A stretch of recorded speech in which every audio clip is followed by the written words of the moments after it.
अध्याय 1 लोग बाघों की तरह हैं। फैंटियन महाद्वीप, किंगिंग टाउन। किन यून हमेशा की तरह मिस्टी क्लाउड टैवर्न के प्रवेश द्वार पर बैठा था।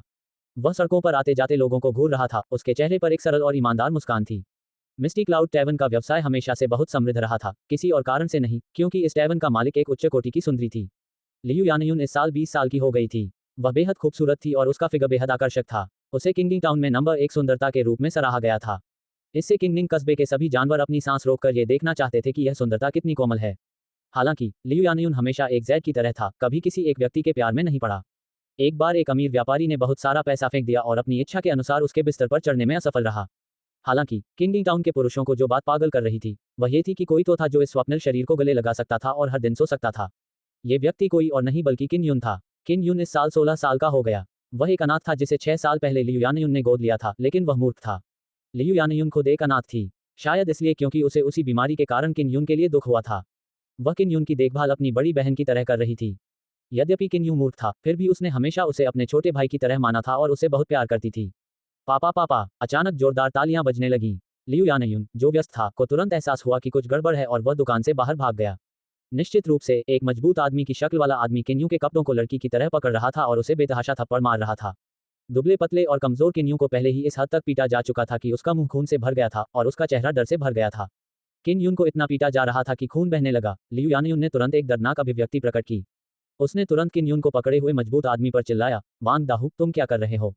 जल्दी से मेरे भाई को छोड़ दो। लियू यानयून, तुम्हारे छोटे भाई ने अभी अभी मुझ पर थूका। क्या मैं उसे सबक नहीं सिखा सकता? वांग दाहू ने चंचल भाव। लियू यानयून के चेहरे पर उदासी थी। वह जानता था कि वांग दाहू किंगिंग टाउन का एक मशहूर बदमाश था। लियू कबीले का प्रबंधक होने के नाते अपने चाचा पर भरोसा करते हुए, जो किंगिंग टाउन का सबसे बड़ा कबीला था, उसने हमेशा अपनी मर्जी से काम किया था। उसने पुरुषों और महिलाओं को खूब धमकाया था। परसों उसने एक अच्छे परिवार की लड़की को बर्बाद कर दिया था। प्रतिवादी सिटी लॉर्ड्स मैंशन में गया, लेकिन स्टीवर्ट लियू के रिश्ते की वजह से न केवल उसे कोई सजा मिली, बल्कि प्रतिवादी वास्तव में वादी बन गया। अंत में उसने पाया कि लड़की ने एक आदमी के साथ दुर्व्यवहार किया और उसे बहकाया, जिससे उसे सुअर के पिंजरे में डूबने के लिए मजबूर होना पड़ा। उसके बाद वांग दाहू की ख्याति फैल गई। शहर के लोग उससे दूर रहने लगे, इस डर से कि वह उन्हें पकड़ लेगा और बुरी स्थिति में डाल देगा।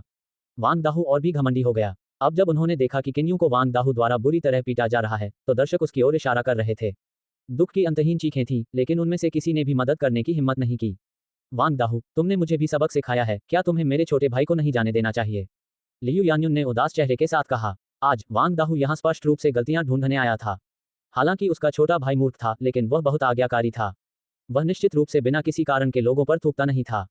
एकमात्र स्पष्टीकरण यह था कि वांग दाहू ने जानबूझकर उसे परेशानी में डालने के लिए इसे एक बहाने के रूप में इस्तेमाल करने की कोशिश की थी। अपने छोटे भाई को रिहा करो। यह इतना आसान कैसे हो सकता है? अगर तुम्हारा छोटा भाई आज मुझसे माफी नहीं मांगता तो मैं उसे हरगिज नहीं छोड़ूंगा। वांग दाहू ने व्यंग्य किया। ऐसा कहने के बाद उसने किन्यू के चेहरे पर फिर से थप्पड़ मारा, जिससे किन्यू के मुंह से खून निकलने लगा। कमीने, तुम्हें साफ पता है कि मेरा भाई जन्म से मूर्ख है और बोल नहीं सकता, फिर भी तुम चाहते हो कि वह माफी मांगे। ऐसा क्या है जो तुमने उसे शर्मिंदा करने के लिए नहीं किया? लियू यानयून ने गुस्से से कहा। आसपास के लोग भी हंगामा कर रहे थे। जाहिर है कि यह जानबूझकर उनके लिए मुश्किलें खड़ी कर रहा था, लेकिन उनमें से किसी ने भी खड़े होकर उन्हें रोकने की हिम्मत नहीं की, यहाँ तक कि जोर से विरोध करने की भी हिम्मत नहीं की। इससे लियू यानयून निराश हो गई। लियू यानयून निराश हो गई और हताश होकर आगे बढ़ी। वह किन यून को वांग दाहू से वापस लेना चाहती थी। हालांकि एक कमजोर महिला के रूप में वह वांग दाहू जैसे मजबूत आदमी को कैसे हरा सकती थी? इसके अलावा वांग दाहू ने एक बार कुछ मार्शल आर्ट मैनुअल की साधना की थी और वह पहले ही स्वर के पहले स्तर पर पहुंच चुका था। उसकी शारीरिक शक्ति किसी की तुलना में कहीं ज्यादा थी। लियू यानयून को वांग दाहू ने जमीन पर गिरा दिया। मैं तुम्हारे भाई को जाने दे सकता हूं, लेकिन तुम्हें मुझे अच्छा महसूस कराना होगा। वांग दाहू ने लियू यानयून की ओर देखते हुए व्यंग्य किया, जो जमीन पर लेटा हुआ था। तुम बहुत ही नीच हो। लियू यानयून ने अपने दांत पीसते हुए कहा। अगर उसकी आंखें मार सकती तो वह निश्चित रूप से वांग दाहू को सैकड़ों बार मार देती। क्या ऐसा है? क्या मैं नीच हूं? वांग दाहू ने व्यंग्य किया और अपनी मुट्ठी किन यून की छाती पर मार दी, जिससे उसे फिर से खून की उल्टी होने लगी। नहीं। लियू यानयून चौंक गया और जल्दी से चिल्लाया, लेकिन वांग दाहू ने फिर भी हार नहीं मानी। उसने कीचड़ से सने किन यून को जमीन पर पटक दिया। साथ ही उसने किन यून के चेहरे पर पैर रखा और बेरहमी से अपने पैर से उसे घायल कर दिया। फिर उसने लियू यानयून को चंचल भाव से देखा और कहा, क्या मैं अभी भी नीच हूं? लियू यानयून का चेहरा आंसुओं से भरा हुआ था। किन यून को देखकर, जो जमीन पर सिकुड़ा हुआ था और लगातार हिल रहा था, उसे लगा जैसे उसके दिल में सुई चुभ गई हो। उसने अपना सिर उठाया और चारों ओर देखा। उम्मीद थी कि भीड़ में से कोई उसकी मदद के लिए चाकू निकाल लेगा। हालांकि सभी ने उसकी नजरों से बचने की कोशिश की और दुकानों में कुछ नियमित ग्राहक भी थे। इससे उसका दिल बर्फ की तरह जम गया। लियू यानयून दुखी होकर मुस्कुराया। पता चला कि इस दुनिया में सबसे डरावनी चीज लोगों के दिल हैं। दुनिया ठंडी है, दिल शेर जैसा है, एहसान कागज जैसा है। ठीक है, मैं तुमसे वादा करती हूँ, लेकिन तुम्हें मेरे भाई को जाने देना होगा।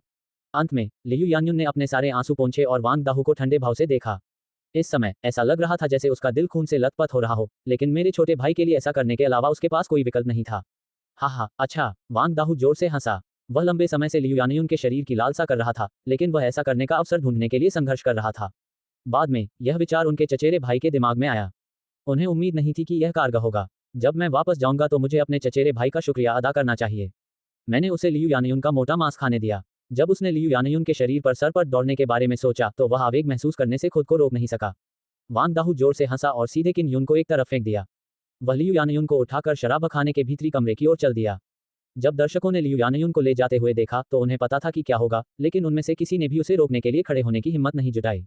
बहुत से पुरुषों ने लियू यान्युन की सुंदरता पर लालच किया था और कुछ ने उससे शादी करने की कसम भी खाई थी। हालांकि वे सभी वांग दाहू की मुट्ठी और उसके पीछे की ताकतों से डरते थे।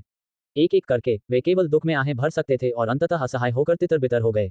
हालांकि कोई भी यह नहीं देख सका कि केन्यू, जो जमीन पर सिकुड़कर बैठा था, एक हल्की हरी रोशनी से जगमगा रहा था। हरे प्रकाश की आड़ में केन्यू के शरीर के घाव धीरे धीरे ठीक हो गए। मेरे साथ क्या गलत है? मुझे ऐसा क्यों लग रहा है कि मैं इतने लंबे समय से सो रहा हूँ? केन्यू जमीन पर लेटा हुआ था, उसकी चेतना धीरे धीरे बढ़ने लगी थी। पागल यादों की आखिरी लहर झरने के पानी की तरह बह निकली, जिससे केन्यू के दिमाग को ऐसा महसूस हुआ जैसे वह दर्द से फट जाएगा। मुझे अब याद आ गया। मेरा नाम किन यून है। मैं अमर आयाम में महान किन राजवंश के अमर सम्राट हेवनली फ्रॉस्ट का 9वां पुत्र हूँ। केन्यू के दिमाग में बचपन की यादें किसी चलचित्र की तरह उभर आईं। इससे केन्यू को आखिरकार अपनी पृष्ठभूमि का पता चल गया। हालांकि बाद की यादों ने उसके पैरों के तलवों से लेकर सिर तक ठंडक का एहसास कराया।